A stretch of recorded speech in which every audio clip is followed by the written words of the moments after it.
most important American mathematician of the 19th century. What I show you here is I have an invited report at this workshop, and this is an extended form. I am not sure I will have time to show you the whole text. I don't know how big is your patience to listen to me.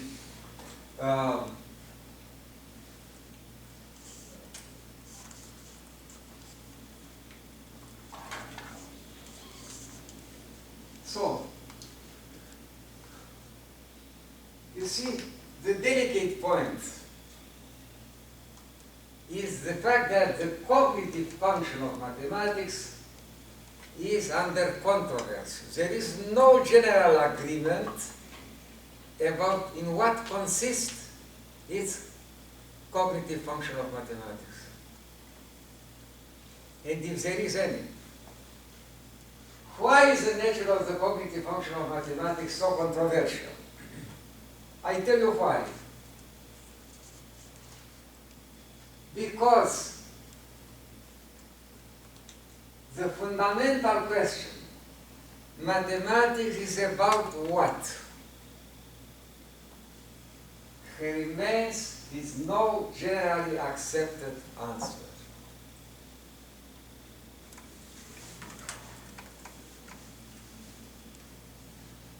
Mathematics is equally involved in the understanding of the architecture of the universe and in the understanding of the architecture of human mind.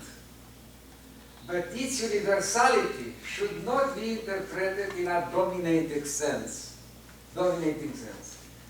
Mathematics is potentially everywhere, but a lot of things remain out of it. Mathematics needs the interaction with the world, and the world needs to interact with mathematics. Mathematicians' task is to make people aware of the relevance of mathematics, irrespective of their special field of interest. Knowledge is a very ambiguous thing, because very often it is not associated with understanding. It is very important, this point, because today's system of education are concerned to convey knowledge, but very rarely this is associated with understanding. You may know things you don't understand. Why? What do we really know by mathematics? Taking into account that it is not concerned with a clear, specific slide of the surrounding world, as it happens with physics, chemistry, or biology. As a consequence of these difficulties, the question whether mathematics is invention or discovery remains very controversial. For Plato, it is discovery. For Wittgenstein, it is invention. But for most authors, both discovery and invention have their place in mathematics. So concept theories and cognitive mathematical models and metaphors seem to be invention, while theorems seem to be discoveries. There is also a typology of mathematicians. Some of them seem to be rather discoverers, others are predominant inventors. It may be symptomatic the fact that a similar controversy exists with respect to music, whose status between discovery and invention is still the object of polemical debates. We distinguish in this respect 5 possible strategies. First, taking into account that many concepts, results, and fields of mathematics have an important semiotic phase, semiotics is the study of sign processes. A strong point of attraction is to direct our attention towards mathematics as semiotics. Second, mathematics can help to bring more clarity and rigor in the understanding of the basic semiotic concepts, ideas, and procedures, so we could take profit from the relevance of mathematics for semiotics. Third, taking into account that cognitive science is developed in the context of artificial intelligence,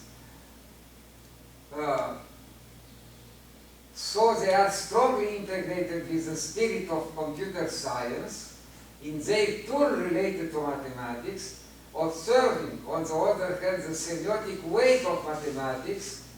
Charles Peirce was the most important American mathematician of the 19th century, as it was stressed by Hoyt-Cowan. An attractive direction of research could be the semiotic phase of cognitive sciences in relation with mathematics. Four, taking into account the profile of the plenary speaker of this workshop, Professor George Lakoff from California University at Berkeley, we may think as a reasonable strategy to focus our attention on his work. For instance, to start from his joint work with the anthropologist Rafael Dunez in 2000, whose topic is strongly related to that of our workshop. This huge work has a name, Where Mathematics Comes From, and its aim is to find out the cerebral mechanism at the base of emergence of the mathematical ideas and theorems. As a matter of fact, now, after listening to his plenary lecture, we can say that it had really as a term of reference the joint book published in 2000, because his plenary lecture has as a term of reference this book. You should require this. There is another important possibility. It seems that it is for the first time when one of the most prestigious mathematical research institutes, Fields Institute of Mathematics in Toronto, shows interest in the mathematical impact of semiotics and cognitive science.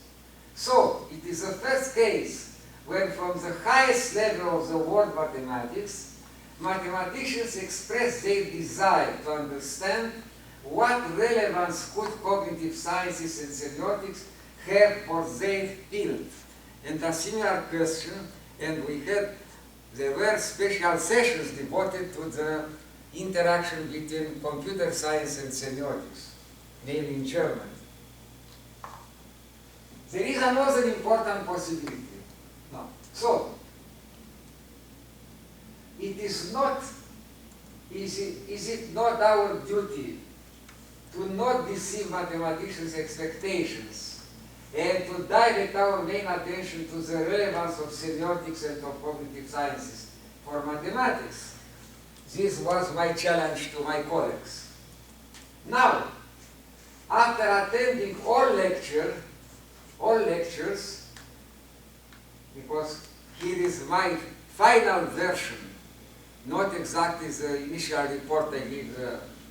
After attending all lectures, we can say that none of the directions above was privileged, and we had a cocktail of them. With respect to the strategy 5, the last one, it seems that mathematicians are of different kinds, and taking into account the nature of mathematical education in the last 60 years, oriented mainly towards the syntactic aspects of mathematics, it is reasonable to expect that only a minority of mathematicians could show interest for problems related to cognitive and semiotic aspects. But let us hope that we can increase this minority by such interdisciplinary meetings. I will take distance with respect to some usual misleading, unhealthy claims about mathematics that could be an obstacle for a right understanding of its semiotic and cognitive status. And these misleading, unhealthy claims were also in the works of my colleagues at this meeting in Toronto, and they belong generally to many prejudices people have about mathematics. So, all these misleading archetype claims seem to be of the type of Flaubert dictionary of received ideas, le dictionnaire des idées reçues. They became labels applied to mathematics by routine. Some of these claims became part of the terminology used by the today cultural bureaucracy. It happens that such claims appeared also in the papers of some speakers at this workshop. First claim, mathematics is an exact science. This is a slogan also used by the Ministry of Education in many countries. Mathematics is dealing mainly with, as a matter of fact, mathematics is dealing mainly with approximations and with many other forms of imprecision, and for most real numbers it is impossible to indicate their exact value in a finite number of steps. Another misleading claim, mathematics is a deductive enterprise.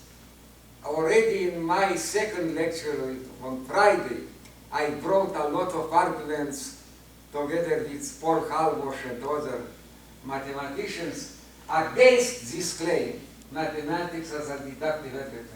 Deduction is only the way mathematics is presented in its final form, while its internal life, the way mathematics is created, are completely different and show strong similarity with art.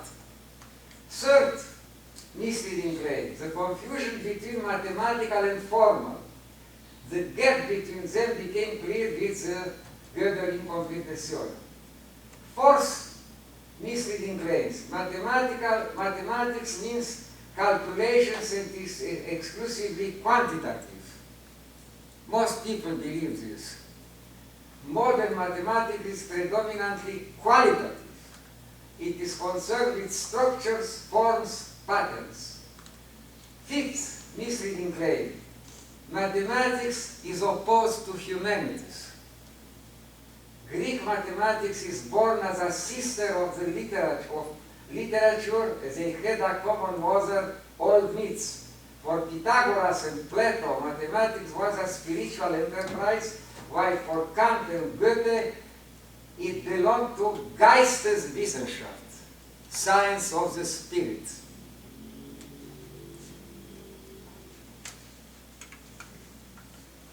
Another misleading claim, mathematics is stable across time. There are many counterexamples to this claim. Here are three of them. Until 1931, formal systems were viewed as in a binary perspective. Any statement in such a system should be either true or false. With the 1931 Gödel incompleteness theorem, some important formal systems include a third possibility: some statements are not decided. During 2000 years, Euclidean geometry has been considered the only possible geometry. With the emergence of non-Euclidean geometries, this is no longer true. Another misleading claim, mathematics is stable across different human communities. Ubiratan D'Ambrosio initiated the field of ethnomathematics just as a reaction to the diversity of the ways mathematical learning occurs in different human communities. Let us add that some claims by Charles Peirce concerning the difference between logic and mathematics no longer fit with the today's situations. There is no generally accepted definition of mathematics, and even the recent 2008 Princeton Companion to Mathematics editor, the field laureate Timothy Govers, avoids such a delicate and risky enterprise. I recommend you to look in this Princeton Companion to Mathematics. But are not philosophy, poetry, and art in a similar situation? This means they have no generally accepted definition. Let us observe that they share another interesting feature. There is no generally accepted they are operators that can be applied to themselves. So we can speak about the mathematics of mathematics, meta-mathematics, the philosophy of philosophy, the poetry of poetry, the art of art. It is meaningful to refer to the mathematics of mathematics, the poetry of poetry, etc. We can also refer to the semiotics of semiotics, the cognitive processes used in cognitive sciences, the history of history. But it is meaningless to refer to the physics of physics, except a metaphorical way to, or to chemistry of chemistry. No, it's meaningless, except the case we have with your possible metaphorical use. We can also refer to if an operator can be iterated once, then it can be iterated infinitely many times. And we fall in a very serious, also very attractive trap. The multiple phases of mathematics, if we cannot define it, we can by compensation show its multiple phases. Mathematics is or can be a field of knowledge and research, a science, an art, a philosophy, a tool, a language, a way of thinking, a catalyst of some transfers of ideas, methods, results, a discipline taught in schools and universities, a social phenomenon, a cultural phenomenon, a game, a fashion, a way to understand the world, a way of life, a way to understand our mind, a part of our spiritual life, a way to intimidate people, a form of terror, like in Eugenio Onesco's theatrical plays, a form of snobbery, a form of pathology, a world of sign processes. Let us observe that these different hypostases of mathematics are sometimes cooperative, sometimes in conflict. For instance, the game aspect may stimulate the teaching of mathematics. The language aspect, by its mixed structure, including artificial signs and formulas, may stimulate the possibility to intimidate people by means of mathematics and the use of mathematics just for reasons of snobbery, to impress people. On the other hand, the use of mathematics as a tool only may be an obstacle to the understanding of mathematics as a way of thinking, as a cultural phenomenon, as an art. Some aspects may require explanation. For instance, how could be mathematics a way of life? An example in this respect is the life of a great mathematician of the 20th century, Paul Erdős. He devoted his life exclusively to mathematics. He had no home, no personal goods except what can be put in a small suitcase. No bank account, he was never married, his brain was open to mathematics 24 hours except sleeping. But perhaps his dreams were to a large extent related to mathematics. Each of the phases of mathematics in the list above deserves a separate special attention. We shall do it only for two of them, mathematics as a language and mathematics as a way of thinking. In order to point out the complexity of the semiotic status of mathematics, I will begin with a shocking example.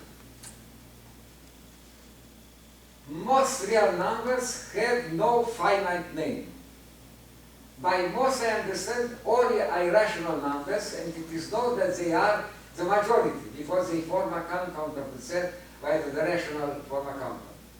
Famous examples of such real numbers devoid of a finite representation are pi, the symbol of circularity, and the square root of 2, made by Pythagoras when he had tried to measure diagonals in unit square. It is true that some irrational numbers are known either by their rule of decimal representation or by their rule of development in a continuous fraction. But for most irrational numbers, we ignore both of them. The only way to name them is by indicating the first steps, always in a finite number, of the conversion processes having them as limits. but the number of these steps remains always finite, also it is unbounded. So we can approach most numbers only by approximation against the claim of exactness.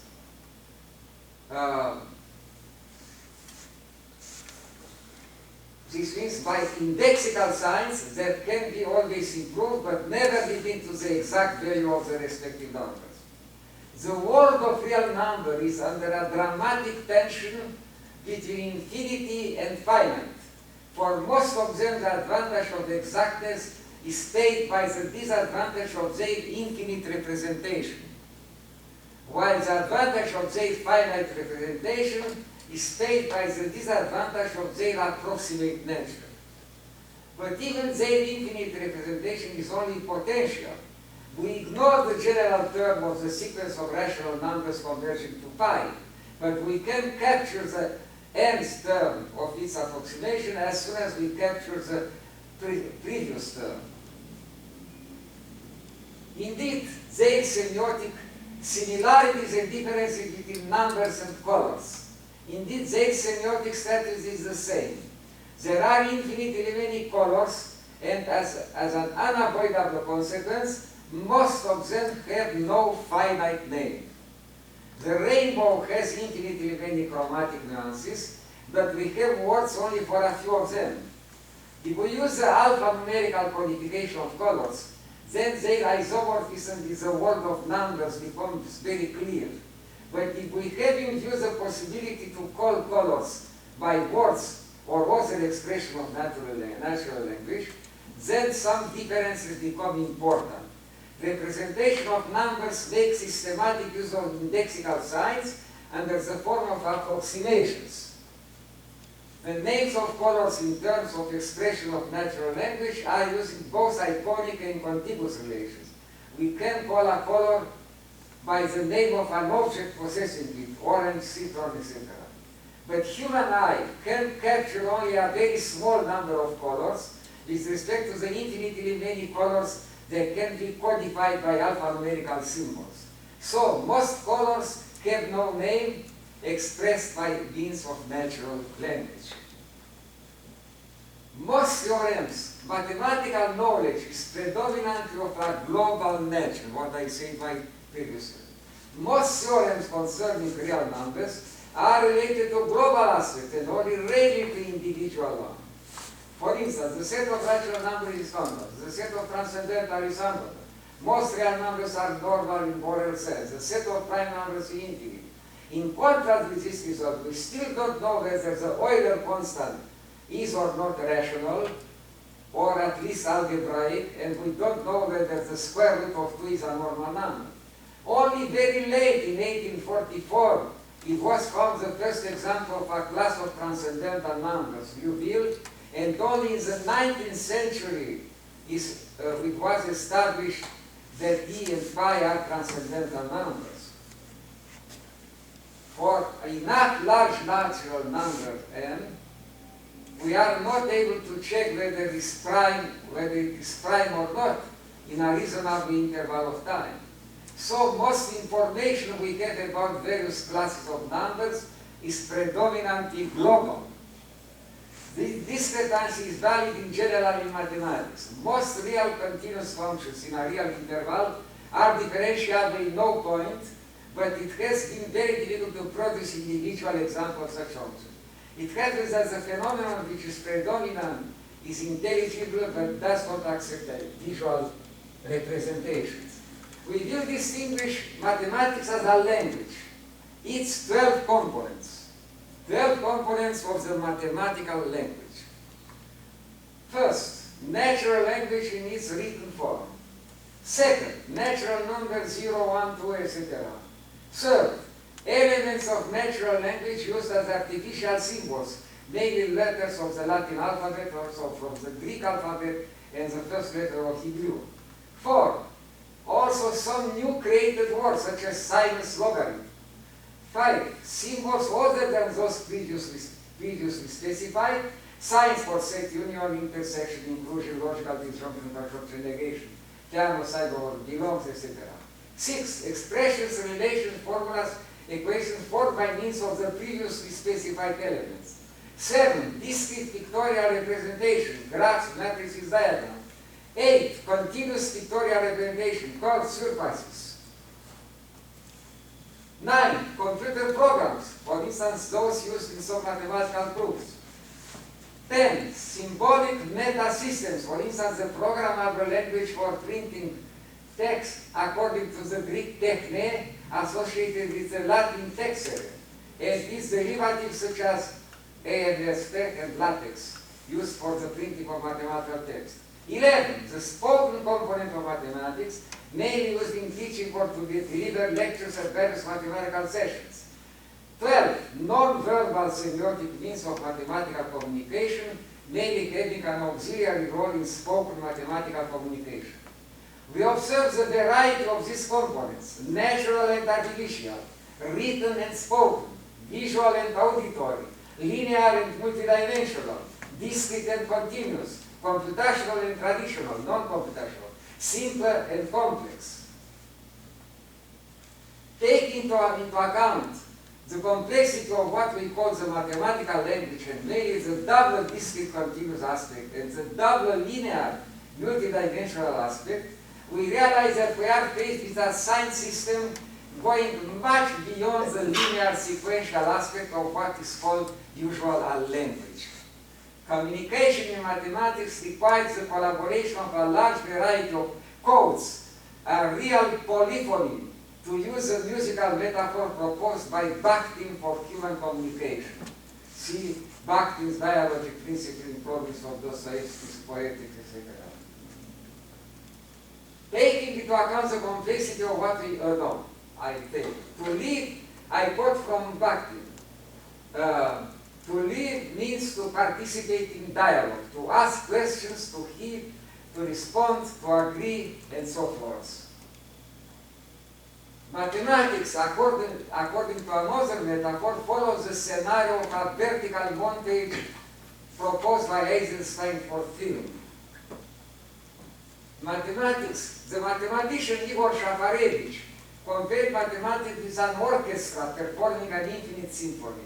From time to time, some members of this orchestra disappear and are replaced by other members, but the performance never stops, despite the fact that no visible conductor can be identified. The conductor of this orchestra is collective, each of its members takes on its own a part of this responsibility, but there are always some distinguished members giving the main indications.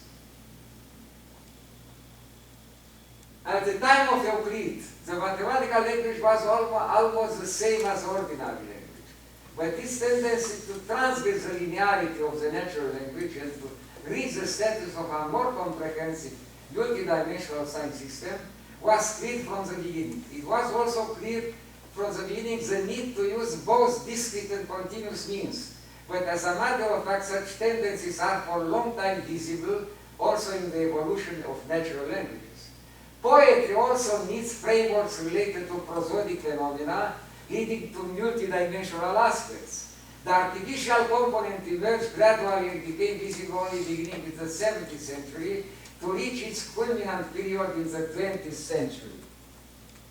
It was required by the historical development of mathematical science. It was required by the fact that the artificial component, it was required by the fact that the common everyday language, due to its popularity, it is used by people of all levels, from illiterate people to persons of high cultural level, and to its spontaneous behavior, is impregnated with much imprecision and cannot avoid various types of shortcomings. So, it showed its incapacity to face the increasing needs of scientific rigor, and this process led to the development of a supplementary artificial component of prosthesis aimed to reduce the gap between the increasing needs of accuracy and rigor on the one hand, and the huge amount of disorder existing in the everyday language on the other hand.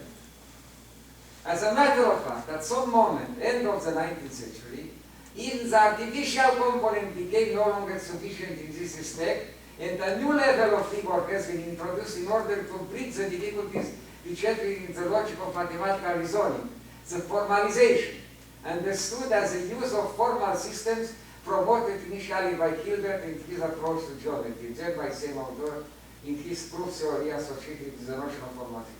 Hilbert's hope was to reach an identity between mathematical and formal, but this hope proved to be impossible, as Foucault showed.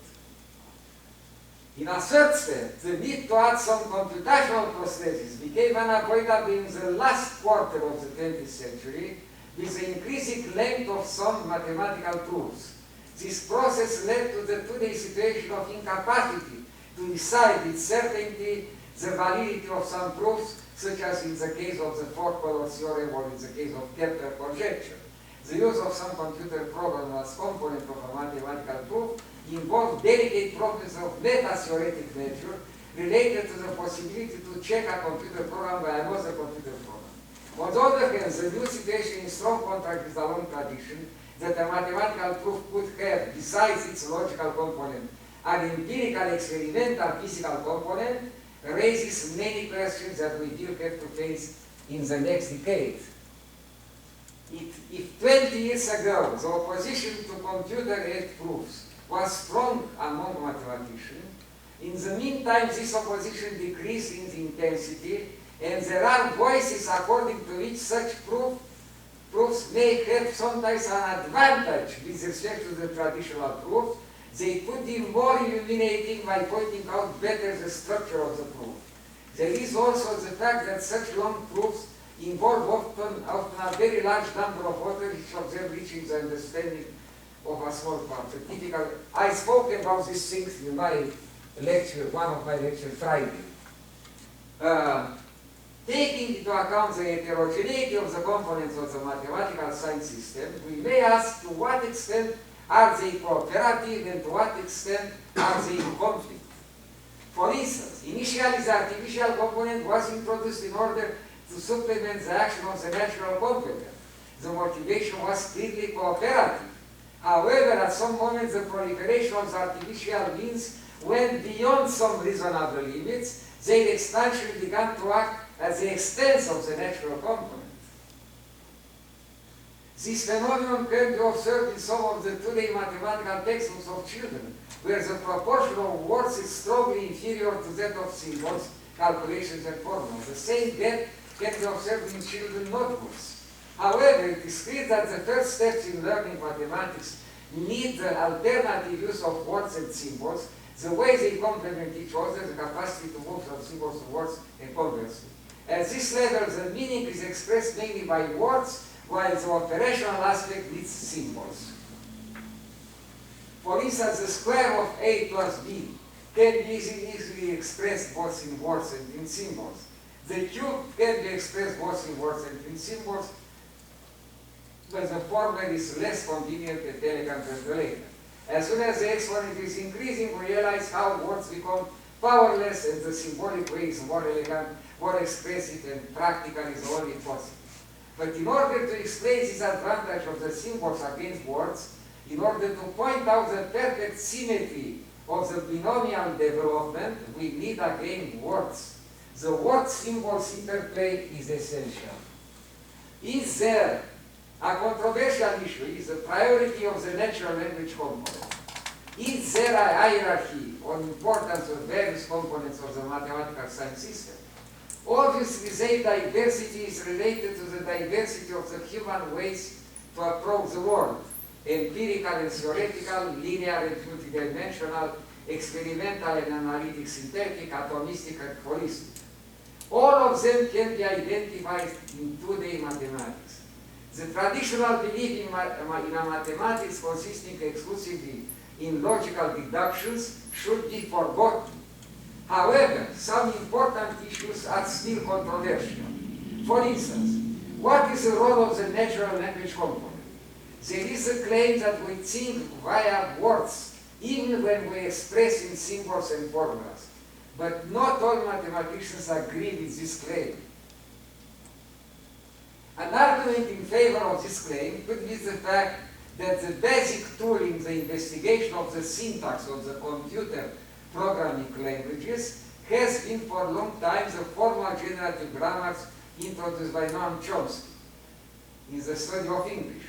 than extended value of the natural language. This fact could suggest that the architecture of computer programming languages repeats the architecture of natural languages. An argument against this claim would be the discrepancy between the predominantly linear structure of natural language and the predominantly multidimensional structure of the artificial component of the mathematical science system. However, in the field of syntactic pattern recognition, the so-called picture grammars coping with bidimensional or three-dimensional structure are still inspired from Chomsky grammars. A defender of the priority of the natural language component is Paul Halmov in How to Write Mathematics, who requires a balance in a mathematical text between words and symbols. One of the sections of his essay has the title Resist Symbols, and he writes, the best notation is no notation. The less there is of notation, the better it is. Obviously, this requires as an average. Here, a new delicate question arises. Are words the main or the only way to express meaning in mathematics? We should not exclude the possibility of a typology of mathematicians. Some of them could be words-oriented, others could be visual-oriented or sonorous-oriented. Articulating all its components, the mathematical science system makes possible a highly expressive statement of some of the most famous scientific results. Here are four of them: Pythagoras' theorem, Newton's fundamental law of universal attraction, Euler's relation between E pi I 0 and 1, and Einstein's law relating energy and mass. They all realize a principle of semiotic optimization, a high semantic density. As Gauss expressed this situation, Paukas and Matura, we have a maximum of thought in a minimum of comprehension. Each of the examples above and many other famous results is not only a scientific result, it is also a piece of poetry. For such things were considered Lucrezio, De Rerum Natura, Galilei and Kepler, not only great scholars, but great writers too. But on the other hand, despite the effort invested in mathematical education, most people are afraid of mathematical symbols and formulas. They consider them a source of intimidation, fear, and sometimes terror.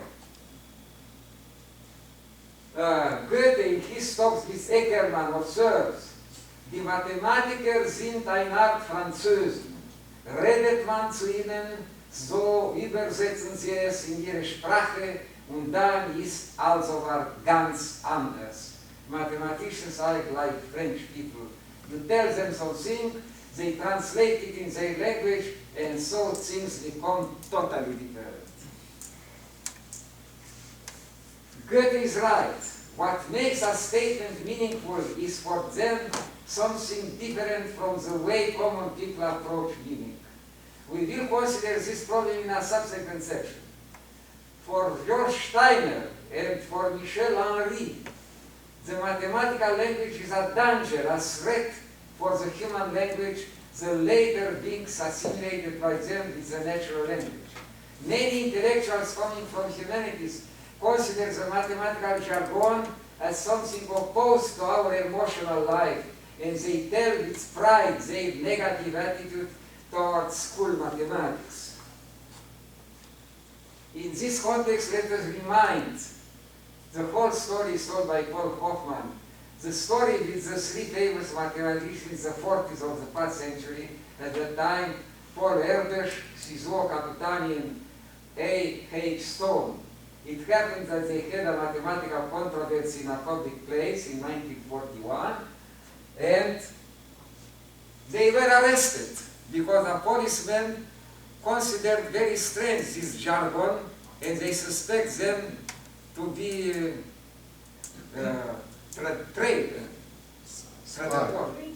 spies. Huh? Traitors, spies, traitors. Yeah. But I give you all, here all the details, but I have no time here for them. The induction, now, induction, deduction, abduction, analogy. The triad inductive, deductive, abductive is Peirce's typology of inferences. Inductive is the most available. Deductive, the most important, is the final presentation of a mathematical proof, and the only one permitting to validate a theorem. Abductive, considered as the construction of hypotheses and conjectures, this means of questions, is the most creative. While inductive and abductive are essential in the internal laboratory of the mathematician, deductive is essential in the public external phase of mathematics. Induction bridges mathematics with the external empirical world, while abduction is concerned with guessing, finding out facts that deserve to be investigated, checked by rigorous means. Unfortunately, very frequently mathematical education at various levels directs almost all attention towards the deductive side of mathematics at the expense of the inductive and abductive component. And I give an example. Carl Hempel and Nelson Goodman, they showed the circular nature of induction against the prejudice that induction moves from particular to general only. The mathematician Stefan Banach considered that the main quality of you need in mathematics is the capacity to develop analogies at all levels. The strategic thinking, or here I give a typology of the mathematical way of thinking.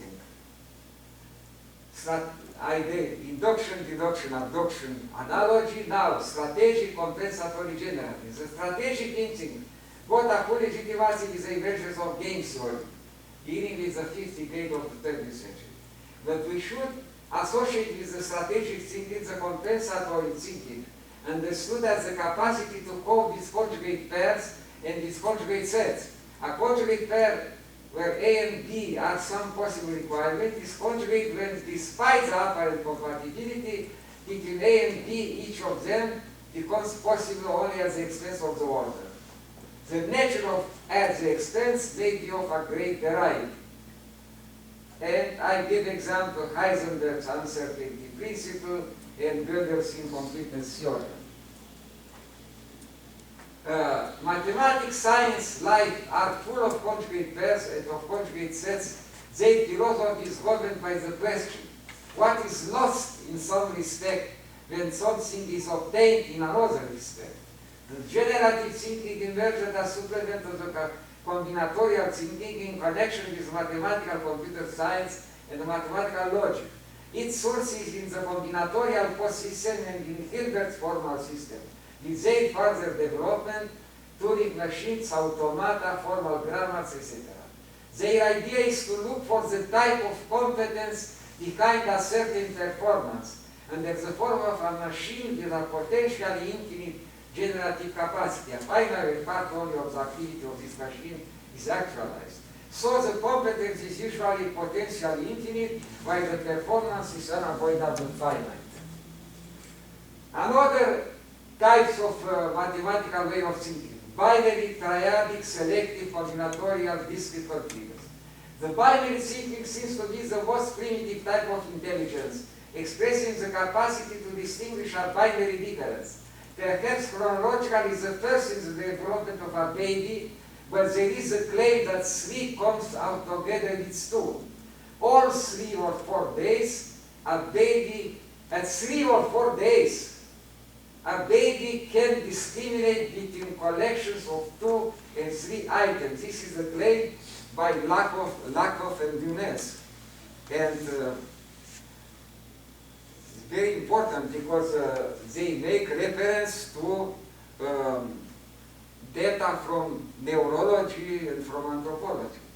One cannot learn the binary distinction between hot and cold as states related to the same category of temperature if we don't have the possibility to experience a mediation, sureness between them.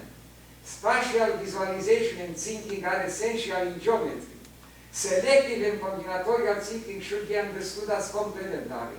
According to Hadamard, any act of intelligence is articulation and alternation of acts of selection and of combination.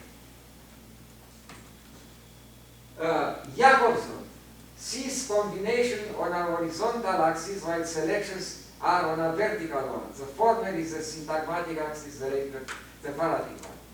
Discrete and continuous thinking meet each other, although they are in a contrasting relation. Their physical base is visible in the particle wave duality in quantum mechanics, while their biological base is visible in the duality of the brain hemisphere.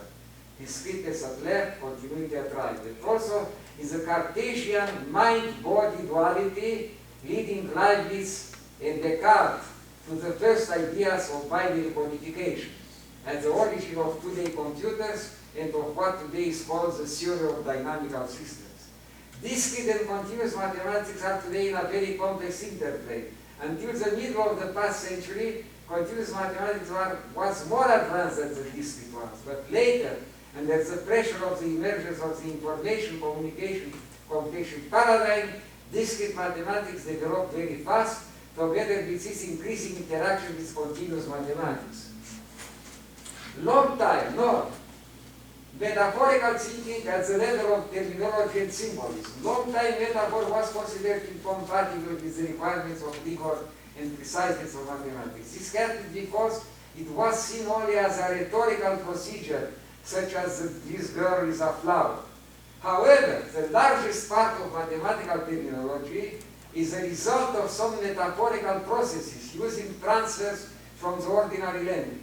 Mathematical terms such as function, union, inclusion, border, frontier, distance, bounded, open, closed, imaginary number, rational and irrational number are only a few examples in this respect.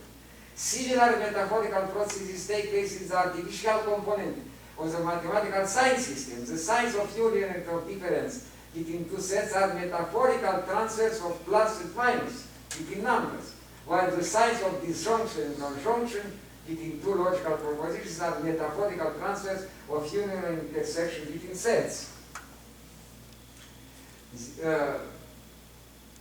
This example shows two important things. Metaphorical transfer is an interactive operator.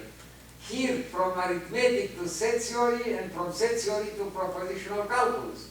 Such transfers point out the common architecture of apparently different fields: arithmetic, set theory, propositional calculus. The sign of integral of a function is a metaphorical transfer of the letter S, initial of the sum. Great merits in the 20th century in making mathematical symbols and terminology more metaphorical belong to Bourbaki group of mathematicians. Metaphors help mathematicians to keep a strong contact with the intuitive base of mathematics and with the extra mathematical context. Behind metaphor is the power of analogy whose action is universal in human knowledge and creativity. All generalization processes in mathematics exploit analogies. The treatise of Nicolas Bourbaki, a pseudonym for a group of mathematicians, among which Cartan, Veil, Chevalier, Delsart, Dieudonné, etc., published in France in tens of volumes under the title Elements of Mathematics, beginning with the year 1939 and during several decades, having its culminant influence between 1960 and 1970, is perhaps one of the most prestigious syntheses of mathematical knowledge known in the history of culture. It changed our way to look at mathematics. It has introduced new standards of rigor, starting from the principle that mathematics is not an accumulation of disparate facts. It should be organized by means of some fundamental structures. It has to show some unity that has to be identified behind its diversity. Bourbaki focused on the way different parts of mathematics are in interaction. More structure and more meaning. Main accent is on meaning and motivation, rejecting generalization for their own sake. According to this requirement, Bourbaki left aside a lot of mathematical facts for which they did not find a possible organization based on some fundamental structure. See, for example, combinatorics, theory of finite groups, and analytic number theory. All these are ignored. Directions of research too hot at the respective time, such as algebraic and differential topology, algebraic geometry, dynamical systems, were also left aside because their dynamics did not allow to capture the stable elements. A little attention is paid to mathematical logic and to the foundation of mathematics. So Gödel incomplete theorem is missing. However, a lot remains to be included in this treatise, and it became a term of reference for a large part of mathematicians. More analogy and metaphor in terminology and symbols. In contrast with the general belief that metaphor is in conflict with the need of mathematical rigor, Bourbaki has introduced a new terminology and a new symbolism, trying to use as much as possible their capacity to help us to bridge their logical meaning with their intuitive support. Bourbaki's treatise changed radically the mathematical language, giving it a new face, exploiting as systematically its resources of analogy, of contiguity, of metaphor, and of metonymy. Today, basic notation in set theory was proposed to a large extent by Bourbaki. The same treatise proposed bold-faced characters for letters naming the basic type of number sets and natural integers, reals, complex numbers. But their use with usual characters has been already introduced by Van der Waal. They all are based on analogical phenomena, the same fact being valid for the choice of Q to denote the set of rational numbers. Q is the initial from quotient of integers. Symbols for tensorial products and for the exterior product of bilinear forms follow the same rule of analogy. For instance, this reminds the scalar products. The unhappy René-Bert terminology lower than set and first category is replaced by red set and bigger set. They give a better intuitive representation than the previous one. Wolfgang Krull introduced unhappy notation for various types of rings, O rings, U rings, ZM rings, ZPI rings. Bourbaki is changing them in factorial rings, deuterial rings, Artinian rings, Dedekind rings. Compact is proposed to replace bicompact, order to replace partial order, positive to replace non-negative. Very successful proved to be terms such as subjective and bijective for some metrics. It has been accepted Bourbaki's proposal to use distinction between closed balls, open balls, and spheres in a metric space. Complementary to the metaphorical thinking is the metonymical one. The former is related to iconics, the later to indexical procedures. Metonymy is everywhere in mathematics, either as pars pro toto or by if-then. The whole mathematical enterprise is metonymical. Mathematics is looking for representation of infinity by countable infinity pars pro toto. Then to reduce the later to a finite representation, and then to reduce the large finite to the small finite. There is a claim that mathematics is a science of approximations, but approximation is a metonymical approach.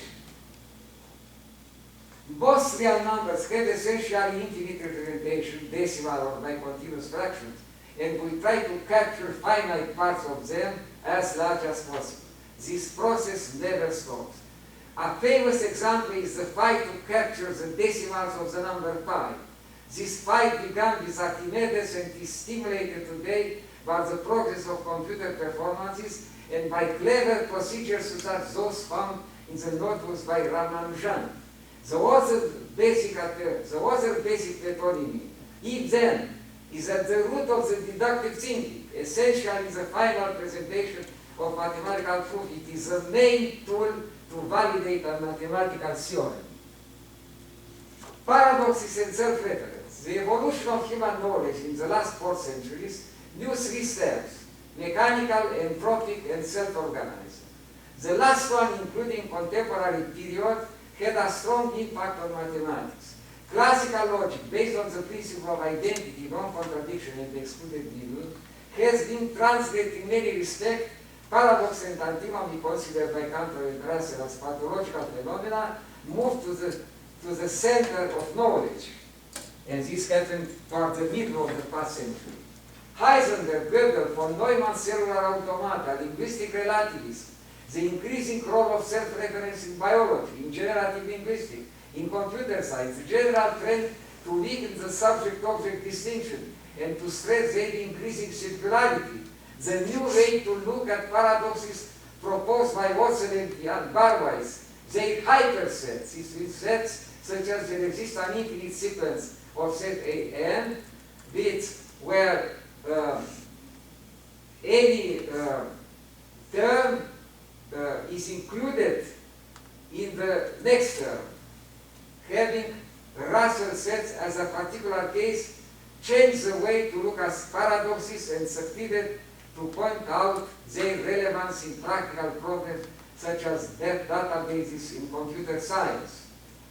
Paradoxes need a semiotic approach, permitting to distinguish between syntactic, semantic, and pragmatic paradoxes. Roughly speaking, a paradox is a superposition of two usually distinct levels of reality, of thought, of language, or of human behavior. They are at the heart of today's social life, of creativity of all types. Developed within the framework of self-organizing paradigm, the systemic approach is characterized by its capacity to include both synergy and conflict. The constituents of a system must be at the same time in attraction and in rejection, but the balance between them is essential. It assures the integrity of the system. This is a systemic thinking. The atomic nucleus, the atoms, the molecules, the living organisms, the stars, the planets, and the galaxies are systems. Their integrity is a result of the way they maintain a balance between the attraction and the rejection among their components. A remarkable aspect of systems is the way they are governed by a solidarity between their local and their global aspects, in fractals. Dynamical systems may develop what is called today the phenomenon of deterministic chaos, pioneered by Henri Poincaré more than 100 years ago. There is coping with infinity, another aspect of the mathematical way of thinking. There is no empirical possibility to capture infinity. All our ways to cope with it, and it is essential in mathematics, in some respect we could consider mathematics as the study of infinity, are the result of our imagination to represent it. The test of this representation consists of the capacity to explain its coherency, its interaction with the finite aspects available to our perception and intuition. The finite infinite interaction is visible in describing infinite sequences, their possible convergence, the idea of a limit of such a sequence, the nature of an asymptotic behavior. Then comes the interaction of the finite and the continuous infinite, and in the study of the integral of a function on the one hand, and the interaction of the discrete infinite of sequences and series, and the continuous infinite of the integration processes. Coding with infinity in continuation. A more delicate enterprise have been Cantor's transferring cardinals and ordinals. The first systematic attempt to approach actual infinity according to a tradition for all Greeks, only the potential infinity was accepted in mathematics, in science in general.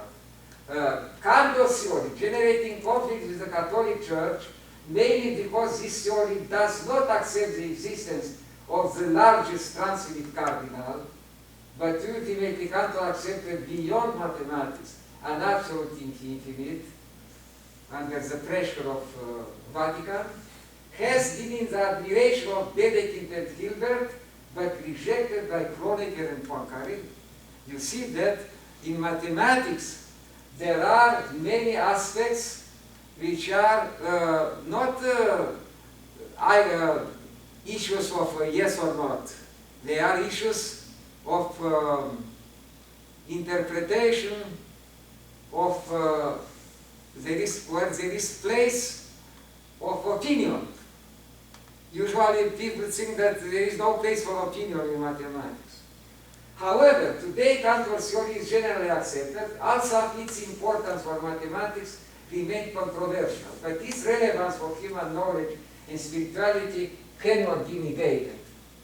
Fractal thinking, traditional geometric spatial thinking, has been determined to a large extent by the ideas of Euclidean geometry oriented towards the human-made objects, aiming simplicity, regularity, symmetry, and harmony. So the main attention has been directed towards the most regular geometric figures, straight lines, circle, square, regular polygons, sphere, cube, regular polygon. I want to tell you here that one of the statements equivalent to the parallel postulates in Euclidean geometry is the following statement. There exist rectangles. The simple existence of a rectangle is equivalent to the parallel postulate. So, non-Euclidean geometry is a world where you no longer have squares, you no longer have rectangles. A very strange world beyond our possibility to capture. So, the main attention has been directed towards the most regular geometric figures. This mentality remained dominant during 2000 years, with impact in the way the artistic creativity was understood in antiquity and in Renaissance period, remaining practically unchanged until the 20th century. But already during the 19th century, some artists and poets began to dream the artistic beauty having its source in the ugly of the current life. What art and poetry anticipated in the 19th century, together with some phenomena pointed out by Bucharest, and Koch, and I will quote here Baudelaire's Les Fleurs du Mal, a manifesto for the place of the ugly in the poetry. Phenomena pointed out by Bucharest, and Koch, related to the curve devoid of tangent in all their points, became explicit in the mathematics of the second half of the past century, when Benoit Mandelbrot invented the fractal geometry of nature. Its idea is that nature, in most of its aspects, is not at all simple and regular.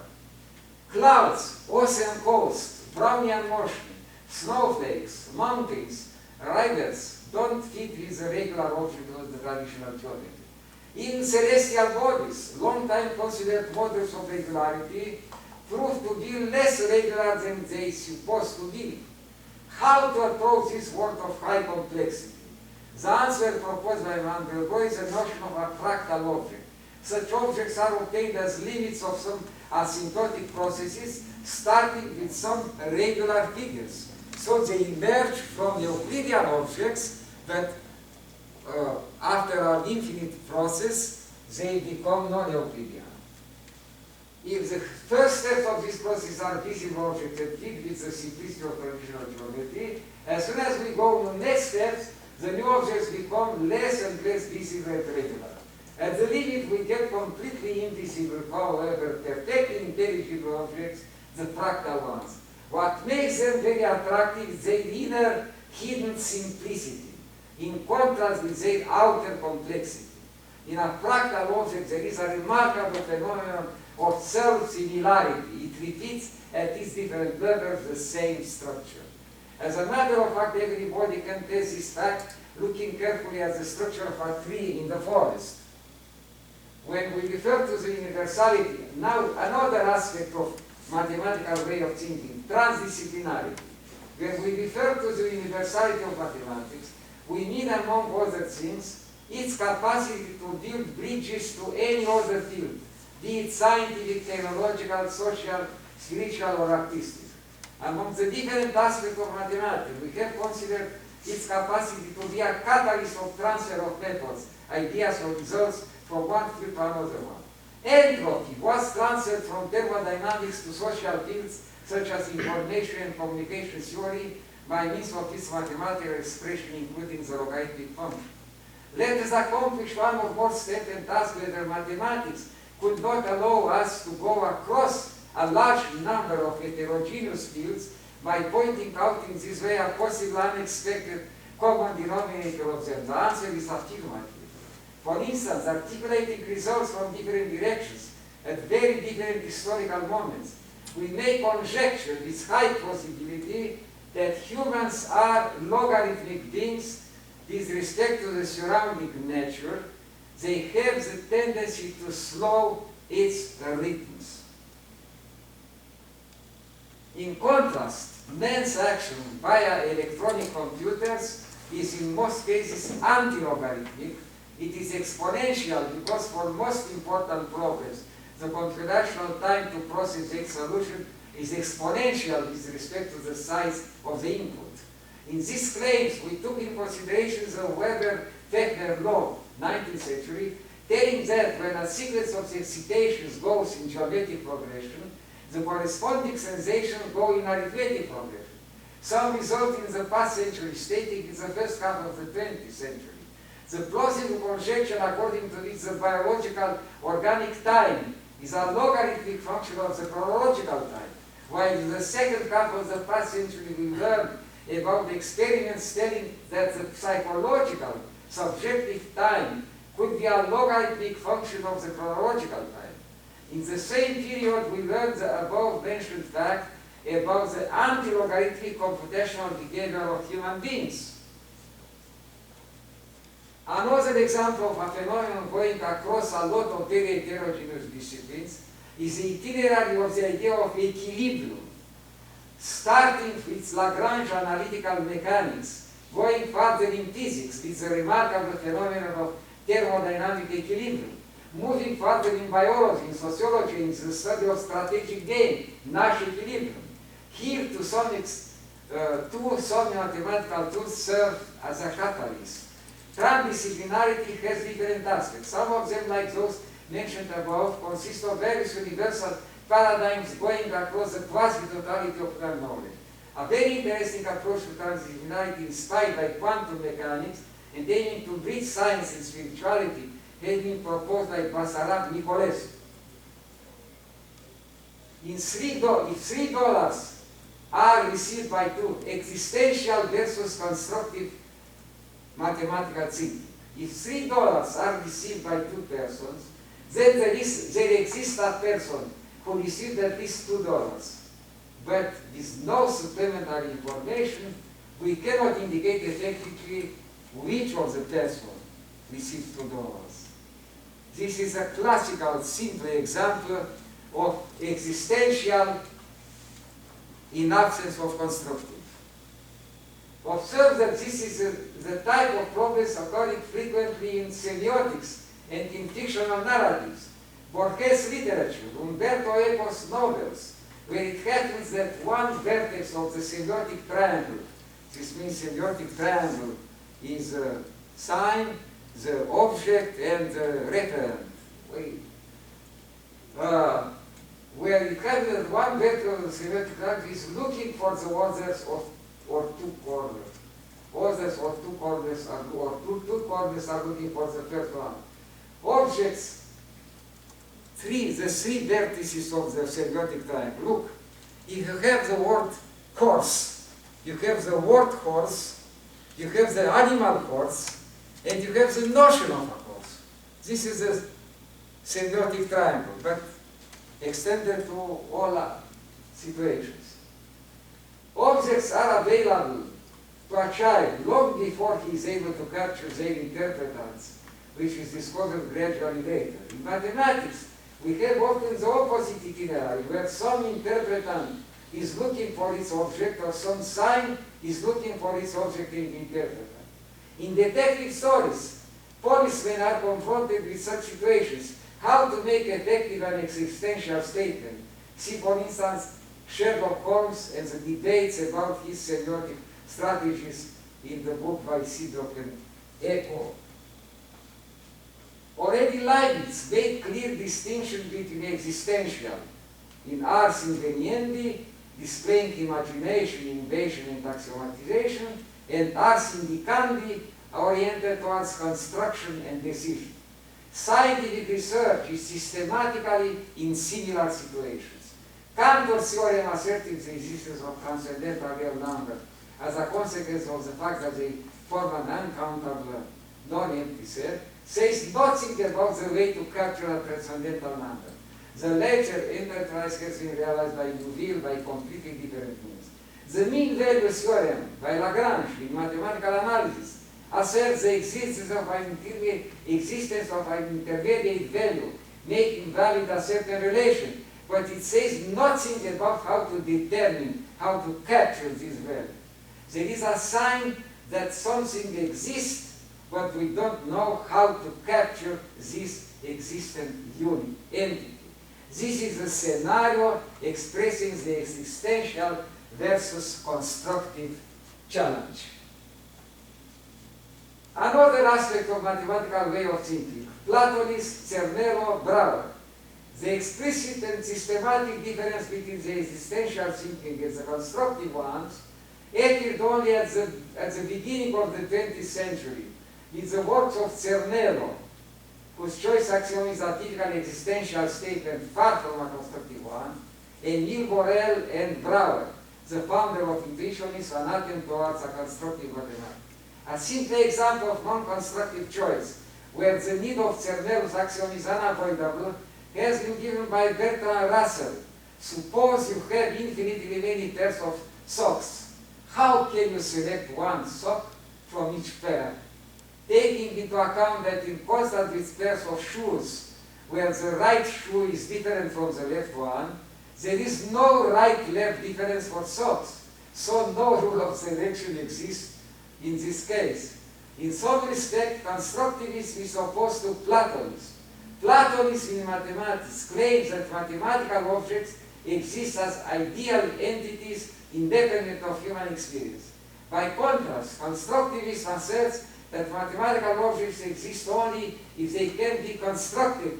It means obtained effectively, and this is the job of computer algorithmic thinking, computer science. By analogy, for constructivism, a mathematical truth should arise from the delta of experience. Besides Brouwer's program of intuition, other variants of constructivism are Hilbert Bernay's formalism and Eric Bishop's constructive analysis extended by Douglas Bridges' further chapter of mathematics. The essential facts for constructivism are some traditional variants of logical inferences, such as the law of excluded middle, the law of double negation, particularly the reasoning by contradictions, the postulation of infinite sets, may no longer be employed with no restriction. For instance, according to constructivism, when one assumes that an object does not exist and this assumption leads to a contradiction, this is not enough to consider that the respective object exists because the object is not effectively found by this procedure. The existential versus constructive trend is connected with another one, the recursive thinking.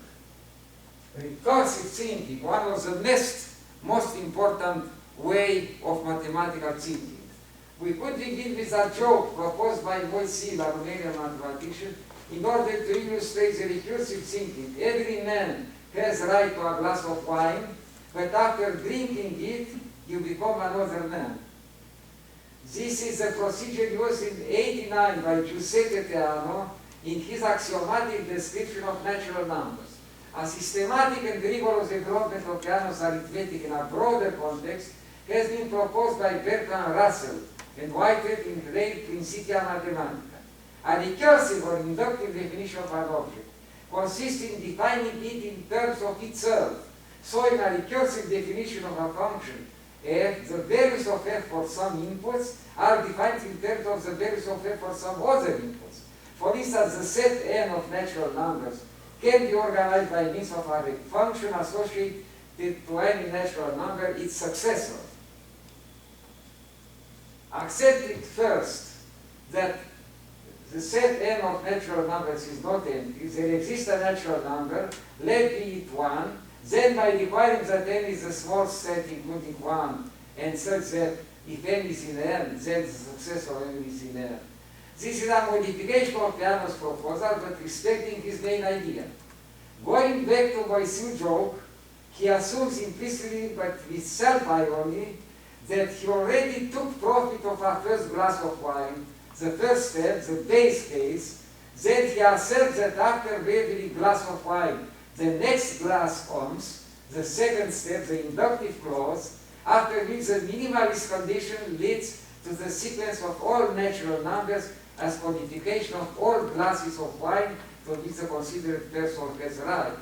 Against the possibility to confuse the recursive definition with vicious circular definitions, we know that the recursive definition must always have at least one base case.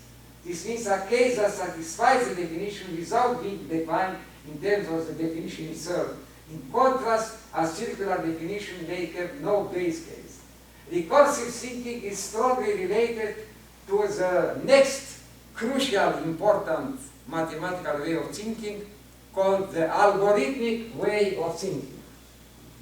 Algorithmic thinking. This type of thinking is 1,000 years old, but in the modern times we should refer to Leopold Kronecker, 1886, and to Richard, not Richard because he is German. Richard Dedekind was sind und was sollen die Zahlen, as the first authors using explicitly recursive definition and including results that can be considered as the act of birth of the theory of recursive function, usually associated with the names of Pliny and Gödel. Then we have Turing machines and Turing computability, the first explicit computing with non-numerical, purely qualitative abstract entities, suggesting what could be considered a semiotic machine, concept proposed by Nadine. See his article, Semiotic Machine, in this Encyclopedia of Semiotics. The next variants, the lambda calculus of Alonzo Church and the normal algorithm of Markov, Pliny Gödel's recursive function, Turing machines, Church lambda calculus, and Markov normal algorithms are mutually equivalent, and they all correspond to an explicit quantification and segmentation of human thinking in elementary successive steps. An algorithm for a problem is a set of instructions permitting to find the solution to any instance for the respective problem in a finite number of steps. To what extent various sign processes can be represented algorithmically? The answer belongs to what could be considered a new branch of semiotics, algorithmic semiotics, conceived as a more advanced level within the framework of constructive semiotics. If a problem questions rejecting an algorithmic approach, if a problem has infinitely many particular cases, and each particular case requires an answer of the yes or no type, then we may ask if there exists an algorithm giving for every particular case in a finite number of steps a yes or no answer. Many apparently simple questions don't accept an algorithmic approach. This means no algorithm is the above mentioned property. For instance, for Hilbert Stem's problems about the existence of an algorithm deciding in a finite number of steps for every algebraic equation with whole numbers as coefficients, whether it has or not solutions expressed by whole numbers, the answer proved to be negative. Another classical example is the famous halting problems. It is no longer, there is no longer need to explain these things. These two examples show how surprising and intuitive made this algorithmic approach. A lot of similar questions in algorithmic semiotics and in algorithmic cognitive sciences are waiting for their answer. But cognitive sciences are in this case in a privileged situation because they are strongly connected with the field of artificial intelligence. Complexity, algorithmic versus computational complexity. Complexity is a paradigm that emerged in the second half of the past century as a continuation of the itinerary from the existential to constructive. Constructive and even algorithmic thinking are not enough. We need to look at their cost. This means their time or and space complexity. And now one speaks also of energy complexity to check whether they are not too high. Computational complexity refers to an algorithm for solving instances for a problem. This means that the computational complexity of an algorithm is a measure of how many steps the algorithm will require in the worst case for an instance or input of a given size. The number of steps is measured as a function of that size. Another meaning of computational complexity refers to a problem itself. Problems are classified according to their inherent tractability or intractability. We are interested to know whether they are easy or hard to solve. We are especially interested in the time complexity of an algorithm. If its running time is, roughly speaking, a polynomial function of the input size, then we say that we have a polynomial time algorithm. A problem is considered easy if it can be solved by a polynomial time algorithm. However, it happens that for many important scientific, technological, economic, and social problems, the existing available algorithms are exponential function of the input size, so the cost is too high. The problem of looking for the algorithmic and computational complexity of various sign processes appears as a very natural one. They belong to a possible field called algorithmic and computational semiotics. As the source of the mathematical way of thinking, the source of many of the above aspects of mathematical thinking is a very simple requirement to proceed in explicit successive steps where each step is explicitly based on the previous step once. The threat and the force of this requirement are in its last part, where each step is explicitly based on the previous ones. Or to be more specific, they are in the double presence of the word explicitly. We are not accustomed to make explicit acts performed in a spontaneous, implicit way. For instance, it would be difficult to make explicit and decomposed in elementary steps the act of walking or the act of arranging the time. This is the first, no. He stops the first half of my paper about mathematics between semiotics and cognition. If you support more, I am ready to move to the... Thank you very much. This paper has 50 pages. And I did not reach the most interesting part to show why metaphor is a fundamental procedure in mathematical creativity. But you can read it because the complete text exists. We will have the text. Okay. All right. Thank you very much. I enjoy very much seeing that you cited Borges, my favorite writer. You, Jorge Luis Borges, you cited my favorite writer. I have to tell you that there is a whole book about the mathematics Of course. hidden in Borges literature. Of course. I had to write a review of this book for the European Journal of Mathematics. Beautiful Very stuff. fascinating. Extraordinary. Questions? Other questions?